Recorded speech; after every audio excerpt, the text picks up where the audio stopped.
जय हिंद दोस्तों। एग्ज़ाम दृष्टि के यूट्यूब चैनल में आपका स्वागत है। अगर आपने हमारा यूट्यूब चैनल सब्सक्राइब किया है तो ठीक है, नहीं तो इसे आप सब्सक्राइब कर लें ताकि हम जो परीक्षा उपयोगी तथ्यों को प्रस्तुत कर रहे हैं उससे आप लाभान्वित हो सके। आप हमारा टेलीग्राम चैनल भी ज्वाइन कर सकते हैं, जिसका लिंक हम नीचे दे रहे हैं। टेलीग्राम चैनल ज्वाइन करने से ये फ़ायदा होगा कि कोई भी सूचना, जैसे फार्म आने की सूचना, परीक्षा की तिथि या अन्य सूचनाएं जिनको हम यूट्यूब पर तत्काल नहीं डाल सकते, उसे हम आप लोगों के लिए त्वरित रूप से टेलीग्राम चैनल के माध्यम से उपलब्ध करा सकें। किसी भी परीक्षा से पहले हमें पाठ्य पुस्तकों की रिवीजन की आवश्यकता होती है, जिसे हम परीक्षा से एक सप्ताह पहले पूरा नहीं कर सकते हैं। इसके लिए हम नोट्स बनाते हैं और उसमें हम कुछ महत्वपूर्ण तथ्यों को लिखते हैं। इसी तरह से घटना चक्र के पुस्तक, जो चित्रात्मक रूप से प्रस्तुत हैं, हमें अच्छी लगी। आपके परीक्षा के समय त्वरित रिवीजन की दृष्टि से अच्छी है। यह चित्रात्मक भारतीय इतिहास की पुस्तक है, जिसकी हम एक श्रृंखला प्रस्तुत कर रहे हैं, जो आपके परीक्षा के दृष्टि से उपयोगी है। आज इसके पहले भाग के रूप में हम इसके शुरू कर रहे हैं। इसमें इतिहास का जो परिभाषा है वो चीज़ दिया गया है कि इतिहास है क्या। इतिहास जो है 3 शब्दों से मिलकर बना है। इति यानी कि ऐसा ही, ह निश्चित रूप से, और आस मतलब था कि जोग से बना है, जिसका अर्थ है ऐसा ही निश्चित रूप से था। इतिहास की जो सामान्य परिभाषा दिया जाता है वह है कि इतिहास मानव सभ्यता का अभिलेख है। अब आगे है इसमें कि इतिहास का जनक कौन है। तो इतिहास का जनक यूनानी इतिहासकार हेरोडोटस को कहा जाता है। इस पर विभिन्न परीक्षाओं में प्रश्न भी पूछा जा चुका है कि इतिहास का जनक किसे कहा जाता है। तो यहाँ से आप इसका उत्तर दे सकते हैं कि इतिहास का जनक जो है हेरोडोटस को कहा जाता है। भारतीय परंपरा में इतिहास की अवधारणा अत्यंत प्राचीन है। इसका सर्वप्रथम उल्लेख जो है अथर्ववेद से प्राप्त होता है। इतिहास का जनक हेरोडोटस। अब इतिहास दर्शन का जन्मदाता तो वाल्टेयर। कुछ विद्वानों ने इतिहास के संबंध में अपना विचार प्रस्तुत किया है। जैसे बेकन ने कहा है कि इतिहास मनुष्य को बुद्धिमान बनाता है। रेनियर ने कहा है कि इतिहास एक कहानी है। ट्रेवेलियन ने कहा है इतिहास एक अपरिवर्तनीय रूप वाली कहानी है। तो जे.बी. ब्यूरी ने कहा है कि इतिहास विज्ञान है, न इससे कम न इससे ज़्यादा। अल्बर्नी ने कहा है इतिहास समस्त विज्ञानों की रानी है। इतिहास को हम काल विभाजन की दृष्टि से 3 खंडों में बांटते हैं। एक है प्राचीन भारत का इतिहास पहला, दूसरा है मध्यकालीन भारत का इतिहास, और तीसरा है आधुनिक भारत का इतिहास।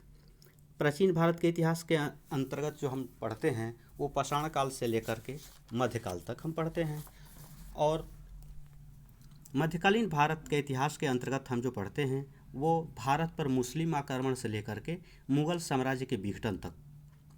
और तीसरा है आधुनिक भारत का इतिहास। आधुनिक भारत के इतिहास के अंतर्गत हम यूरोपीय कंपनियों के आगमन से लेकर के भारत के विभाजन एवं स्वतंत्रता की प्राप्ति तक का पढ़ते हैं।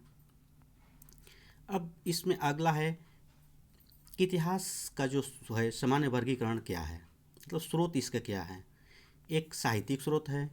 साहित्यिक स्रोत के अंतर्गत हम धार्मिक साहित्य और धर्मेतर साहित्य 2 चीज़ का अध्ययन करते हैं। तो धार्मिक साहित्य के अंतर्गत क्या है, ब्राह्मण साहित्य है, जैन साहित्य है, बौद्ध साहित्य है। और धर्मेतर साहित्य के अंतर्गत जैसे अर्थशास्त्र है, राजतरंगिणी है आदि है, और विदेशी यात्रियों के वृत्तांत आता है। और दूसरा है पुरातात्विक स्रोत। पुरातात्विक स्रोत के अंतर्गत हम क्या पढ़ेंगे, इसके अंतर्गत हैं अभिलेख, सिक्के, मूर्तियाँ, चित्रकला, स्थापत्य एवं अन्य पुरावशेष है।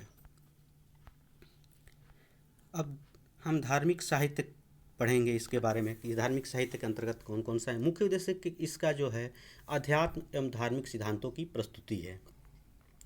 धार्मिक सिद्धांत के अंतर्गत जो ब्राह्मण साहित्य है उसके अंतर्गत है वैदिक साहित्य, वेदांग है, रामायण है, महाभारत है, पौराणिक साहित्य आदि है। बौद्ध साहित्य के अंतर्गत त्रिपिटक है। त्रिपिटक के अंतर्गत सूत पिटक विनय पिटक और अभिधम पिटक। इस पर प्रश्न भी पूछा जाता है, कई बार पूछा गया है कि त्रिपिटक किस धर्म से संबंधित है। तो त्रिपिटक जो है ये बौद्ध साहित्य से संबंधित है, बौद्ध धर्म से संबंधित है और ये बौद्ध साहित्य है। वंश साहित्य में है, दीपवंश, महावंश आदि है। और जैन साहित्य जिनको हम आगम भी बोलते हैं, इसके अंतर्गत 12 सर्वाधिक महत्वपूर्ण जो है उसमें आचरांशुत, नैर्धम्य कहा, उवाशक, दशाओं, भगवती सूत्र आदि हैं। अब धर्मेतर साहित्य, धर्मेतर साहित्य के अंतर्गत जो हम पढ़ते हैं वो हैं सामाजिक एवं सांस्कृतिक पहलुओं पर ही, राजनीतिक पक्ष पर ही अधिक स्पष्टता होती है। जैसे कौटिल्य के अर्थशास्त्र, पाणिनिकृत अष्टाध्यायी, विशाखकृत मुद्रा राक्षस, सोमदेवकृत कथा सरित सागर, क्षेमेंद्रकृत बृहत कथा मंजरी, कामंदककृत नीतिसार, कालिदासकृत मालविकाग्निमित्रम, पतंजलिकृत महाभाष्य आदि है। अब यहाँ से प्रश्न ये बनता है कि अर्थशास्त्र की रचना किसने की, तो कौटिल्य होगा। फिर कौटिल्य पर प्रश्न आता है कि कौटिल्य के अन्य नाम क्या है, तो इनके अन्य नाम आप विष्णुगुप्त भी पढ़ते हैं, चाणक्य भी पढ़ते हैं। फिर प्रश्न आता है कि अष्टाध्यायी के लेखक कौन है, तो पाणिनि है। मुद्रा राक्षस के कौन हैं, तो विशाखदत्त है। कभी कभी इन प्रश्नों को मिलाने के लिए आ जाता है, 4 भी दे देंगे और 4 को मिलाना रहता है कि इसके लेखक ये हैं और पुस्तक ये हैं। जैसे दे देगा कि अष्टाध्यायी, आप अष्टाध्यायी को आप मिलाइए, उसमें मिलान करने वाले में प्रश्न में जो सुमेलित करने वाला रहता है कि अष्टाध्यायी किसने लिखी है, रचना किसने की है, या बृहत कथा मंजरी की रचना किसने की है। पतंजलि जो हैं ये पुष्य शुंग के समय के हैं। अगला है विदेशी यात्रियों के वृत्तांत। यूनानी का आप देखेंगे तो हेरोडेटस है, नियार्क्स है, मेगस्थनीज है, प्लूटार्क है, एरियन है, स्ट्रेबो है, प्लिनी जेस्ट, टॉलमी आदि है। चीनी यात्रियों का वृत्तांत देखेंगे तो उसमें फाहियान है, ह्वेनसांग है, इत्सिंग है, सुंगयुंग है आदि है। अब यहाँ पर ये प्रश्न पूछता है कि फाहियान किसके समय में भारत आया था या किसके शासनकाल में भारत आया था। तो फाहियान जो आया था ये चंद्रगुप्त द्वितीय, जिनको विक्रमादित्य की उपाधि मिली थी, उनके शासनकाल में आया था।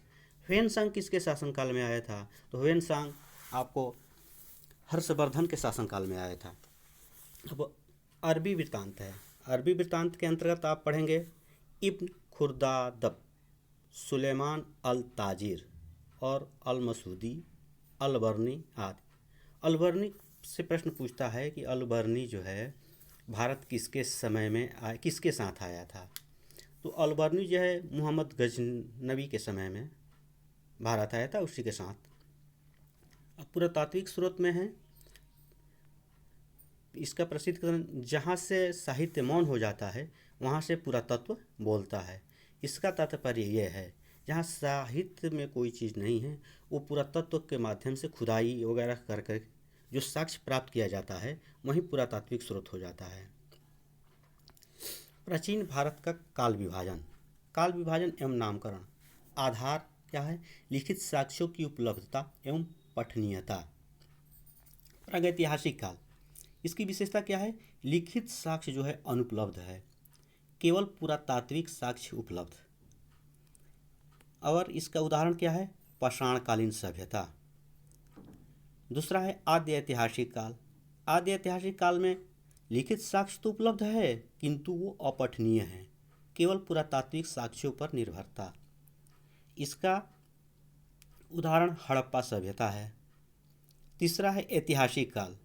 ऐतिहासिक काल में क्या है, लिखित साक्ष्य उपलब्ध एवं पठनीय भी है और पुरातात्विक साक्ष्य भी उपलब्ध है। इस लगभग 6वीं शताब्दी ईसा पूर्व से प्रारंभ होता है ऐतिहासिक काल। अब है पाषाण काल।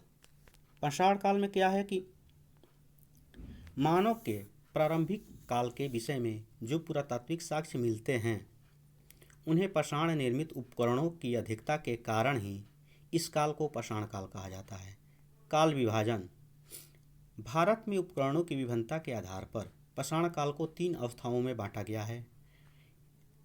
पूरा पाषाण काल, दूसरा मध्य पाषाण काल और तीसरा नवपाषाण काल। पूरा पाषाण काल का जो समयावधि है वो है 10 लाख ईसा पूर्व से 10,000 ईसा पूर्व, आजीविका क्या था? शिकार एवं खाद्य संग्राहक। प्रथम उपकरण खोज जो हुआ था 1863 ईस्वी में पलवरम, चेन्नई से रॉबर्ट ब्रूस फूट द्वारा। मध्य पाषाण काल, इसकी जो कालावधि है वो है 10,000 ईसा पूर्व से 7,000 ईसा पूर्व। आजीविका इसका क्या था? शिकार, मछली का भी, खाद्य संग्राहक थे और पशुपालन आदि। विशिष्ट उपकरण क्या है? सूक्ष्म पाषाण उपकरण, माइक्रोलिथिक टूल्स, प्रक्षेपास्त्र तकनीक, तीर धनुष। तीसरा नव पाषाण काल, इसकी जो अवधि है वो है लगभग 7,000 ईसा पूर्व से 1,000 ईसा पूर्व। इसकी विशेषता है कृषि, पशुपालन, हस्त एवं चाक निर्मित मृदभांड, आवास निर्माण आदि। विशिष्ट उपकरण क्या है? पॉलिशदार उपकरण, विशेषकर कुल्हाड़ी। खाद्यान्नों का सर्वप्रथम उत्पादन, आग का प्रयोग, महत्वपूर्ण उपलब्धि। अब यहाँ पर ये प्रश्न पूछता है कि पशुपालन का प्रारंभ कब हुआ, किस काल से हुआ? तो ये मध्य पाषाण काल से हुआ पशुपालन का प्रारंभ। खाद्यान्नों का संग्रह जो है, खाद्यान्नों का सर्वप्रथम उत्पादन, वो कब हुआ? खाद्यान्नों का सर्वप्रथम उत्पादन तो नव पाषाण काल से। आग का प्रयोग कब से हुआ? तो नव पाषाण काल से। इन प्रश्नों का ऐसे उत्तर दे सकते हैं। अब है कि पूर्व निम्न पूर्व पाषाण काल, इनकी जो कालावधि है वो 10 लाख ईसा पूर्व से 1 लाख ईसा पूर्व है। इसमें जो क्रोड उपकरण है, हस्तकुठार है, खंडक है, विदारणी है। मध्य पूर्व पाषाण काल का जो अवधि है वो है 1 लाख ईसा पूर्व से 40,000 ईसा पूर्व। फलक व स्क्रैपर उपकरण जो है वो है मध्य आकार के हस्तकुठार, विदारणी, छुरिकाएँ आदि। उत्तर या फिर उच्च पूरा पाषाण काल है, इसकी जो अवधि है वो 40,000 ईसा पूर्व से 10,000 ईसा पूर्व तक। प्रधान उपकरण प्लेट व ब्यूरिन। अब है कि स्थल और प्राप्त साक्ष्य। लहुरा देव, यह स्थल जो है भारत में है। लहुरा देव, यहाँ से चावल के प्राचीनतम साक्ष्य प्राप्त हुए हैं। मेहरगढ़, ये पाकिस्तान में है, जहाँ से गेहूं के प्राचीनतम साक्ष्य प्राप्त हुए हैं। गुफकराल, ये भारत में है, कृषि एवं पशुपालन के साक्ष्य मिला है। बुर्ज होम, मानव कंकाल, कुत्ते का कंकाल, गर्त आवास। संगन कल्लू, पिकली हल, उतनूर, यहाँ से राख के टीले मिले हैं। अब यहाँ से प्रश्न ये पूछता है कि चावल के प्राचीनतम साक्ष्य कहाँ से प्राप्त हुए हैं? तो इसका उत्तर होगा लहुरा देव, भारत। फिर प्रश्न कई बार ये सब प्रश्न पूछा जा चुका है इन सबों से कि गेहूं के प्राचीनतम साक्ष्य कहाँ से प्राप्त हुआ है? तो इसका होगा मेहरगढ़, पाकिस्तान। फिर कृषि एवं पशुपालन का तो गुफ कराल है। अब बुर्ज होम से भी कई प्रश्न पूछा जा चुका है कि मानव के साथ कुत्ते का कंकाल कहाँ से मिला है? तो ये बुर्ज होम है। या फिर गर्त आवास के जो साक्ष्य मिला है वो बुर्ज होम है। अब क्या है? ये है 1928 ईस्वी में DNA वाडिया द्वारा सोहन घाटी से प्राप्त प्रथम उपकरण क्या था? चापर चापिंग, पेबुल संस्कृति अथवा भारतीय संस्कृति। पूर्व निम्न पूरा पाषाण काल संबंध से दो जो प्रमुख संस्कृतियाँ थी वो थी चापर चापिंग पेबुल संस्कृति अथवा सोहन संस्कृति, और दूसरी जो थी हैंड एक्स संस्कृति अथवा मद्रासी संस्कृति। भारतीय पुरातत्व से संबंधित तथ्य, यहाँ से भी प्रश्न पूछता है। कई बार प्रश्न पूछा जा चुका है कि भारतीय पुरातत्व की जनक किसे कहा जाता है? तो इसका उत्तर होगा अलेक्जेंडर कनिंघम। भारत में सर्वप्रथम पुरातत्व सर्वेक्षक नियुक्त हुए हैं। कब? 1861 ईस्वी में। 1863 ईस्वी में क्या हुआ? भारत में पाषाणकालीन सभ्यता का अनुसंधान भारतीय प्रागैतिहासिक के जनक रॉबर्ट ब्रूस फूट ने प्रारंभ किया। 1871 ईस्वी में पुरातत्व सर्वेक्षण विभाग का गठन। वर्ष 1901 में लॉर्ड कर्जन के समय पुरातत्व सर्वेक्षण विभाग को केंद्रीकृत कर भारतीय पुरातत्व सर्वेक्षण नाम दिया गया तथा जॉन मार्शल को इसका नया महानिदेशक बनाया गया। वर्तमान में यह भारत सरकार के सांस्कृतिक मंत्रालय के अधीन है। अब ये प्रश्न पूछ देता है कि जो भारतीय पुरातत्व सर्वेक्षण है ये किस मंत्रालय के अधीन है? तो इसका उत्तर होगा भारत सांस्कृतिक मंत्रालय। अब अगला है मध्य पाषाण काल। मध्य पाषाण काल में उपकरण नामकरण जो हो गया खोज के आधार पर, व्यवसायी चरण, और उपकरण के आधार पर फलक संस्कृति, फलक, ब्लेड, स्क्रैपर संस्कृत। उच्च पूरा पाषाण काल, उपकरण निर्माण तकनीक, अप्रत्यक्ष संघात प्रवृत्ति। प्रधान उपकरण क्या था? ब्लेड था। प्रमुख स्थल बेलन घाटी, सोहन घाटी, सिंहभूम, वेमुला आदि। कला क्या था? भीमबेटका की गुफाओं से प्राप्त शैलचित्र, लोनहदा नाला से प्राप्त मातृ देवी की अस्थि निर्मित मूर्ति, पटने से प्राप्त शुतुरमुर्ग के अंड कवचों पर रेखांकन व अंड कवच व सीपी के मनके। यहाँ से प्रश्न पूछा गया है कि शुतुरमुर्ग के अंड कवच कहाँ से प्राप्त हुए हैं, तो इसका पटने होगा। और आपका मध्य पाषाण काल, मध्य पाषाण काल का विशेषता क्या था? मानव अस्थि पंजर की सर्वप्रथम प्राप्ति, पशुपालन के साक्ष्य, बागोर जो राजस्थान में स्थित है और आदमगढ़ मध्य प्रदेश में। स्थल, प्रमुख स्थल जो प्राप्त जो साक्ष्य है वो लंघनाज गुजरात से 14 मानव कंकाल, महादहा प्रतापगढ़ उत्तर प्रदेश से 28 समाधियाँ बुच्चड़खाना से, दमदमा प्रतापगढ़ उत्तर प्रदेश से 21 समाधान, सराय नाहर राय प्रतापगढ़ उत्तर प्रदेश से 11 समाधान, लेखिया मिर्जापुर उत्तर प्रदेश से 17 समाधान। नवपाषाण काल, नवपाषाण काल में बुर्जहोम भूर्ज वृक्ष का स्थान, जम्मू कश्मीर में स्थित 16 गर्त आवास, मानव के साथ कुत्ते के दफनाने के साक्ष्य, कोल्डिहवा प्रयागराज धान की खेती के प्राचीनतम प्रमाणों में से एक स्थल है। चिरांद बिहार में अस्त निर्मित उपकरण प्राप्त, गुफकराल कुम्हार की गुफा जम्मू कश्मीर में स्थित, हस्त निर्मित मृतभांड, समतल धरातल के ऊपर मकान के साक्ष्य, महगढ़ा प्रयागराज जौ की खेती पशुबाड़ा के साक्ष्य, मेहरगढ़ गेहूं की खेती के प्राचीनतम साक्ष्य, भैंस पालन का प्राचीनतम साक्ष्य। अभी आप लोग हमने ऊपर चर्चा किया था कि जो प्रश्न पूछता है कि बुर्जहोम से कि मानव के साथ कुत्ते के दफनाने के साक्ष्य कहाँ से प्राप्त हुए हैं, तो बुर्जहोम से। धान की खेती के प्राचीनतम साक्ष्य जो है कोल्डिहवा से भी मिला है। चिरांद से जो है अस्थि निर्मित उपकरण प्राप्त हुए हैं। अब है आगे कुछ महत्वपूर्ण जो है तथ्य कि भारत में मानव का प्रथम अवशेष प्राप्त हुआ, तो कहाँ से प्राप्त हुआ है? हथनोरा मध्य प्रदेश से। इस पर प्रश्न पूछा जा चुका है, जो महत्वपूर्ण प्रश्न है इनसे कि भारत में मानव का प्रथम अवशेष कहाँ से प्राप्त हुआ है, तो हथनोरा से। इंदिरा गांधी राष्ट्रीय मानव संग्रहालय कहाँ स्थित है? भोपाल में। गैरिक मृदभांड पात्र का नामकरण हुआ है हस्तिनापुर में। मक्का का प्रथम साक्ष्य प्राप्त हुआ है मैक्सिको में। कोपेनहेगन संग्रहालय की सामग्री से पाषाण, कांस्य और लौह युग का त्रियुगीय विभाजन किया गया है, सीजे थॉम्सन ने किया था। एक ही कब्र से 3 मानव कंकाल प्राप्त हुए हैं दमदमा से। ये प्रश्न भी कई बार पूछा जा चुका है कि एक ही कब्र से 3 मानव कंकाल कहाँ से प्राप्त हुए हैं, तो ये दमदमा से। प्रागैतिहासिक चित्रकला के लिए प्रसिद्ध पूरा स्थल है भीमबेटका। ये प्रश्न भी बहुत बार पूछा जा चुका है। इसके अलावा ये कला का जो टीजीटी पीजीटी एग्जाम है उसमें भी ये कई बार पूछा जा चुका है कि प्रागैतिहासिक चित्रकला के लिए प्रसिद्ध पूरा स्थल है भीमबेटका। भीमबेटका की गुफाएं स्थित हैं अब्दुल्लागंज, रायसेन मध्य प्रदेश में। मानव द्वारा सर्वप्रथम प्रयुक्त अनाज था जौ। ये भी प्रश्न कई बार पूछा जा चुका है कि मानव द्वारा सर्वप्रथम प्रयुक्त अनाज कौन था, तो इसका उत्तर जौ है। दोस्तों, हमें आशा है कि इसको आप लोग अच्छी तरह से पढ़ेंगे और भी आगे की जो एग्ज़ाम है उसमें आपके लिए ये उपयोगी होगा। एक बार फिर हम आपसे कह रहे हैं कि अगर आपने हमारा यूट्यूब चैनल सब्सक्राइब किया है तो ठीक है, नहीं किया है तो इसको कर लीजिए।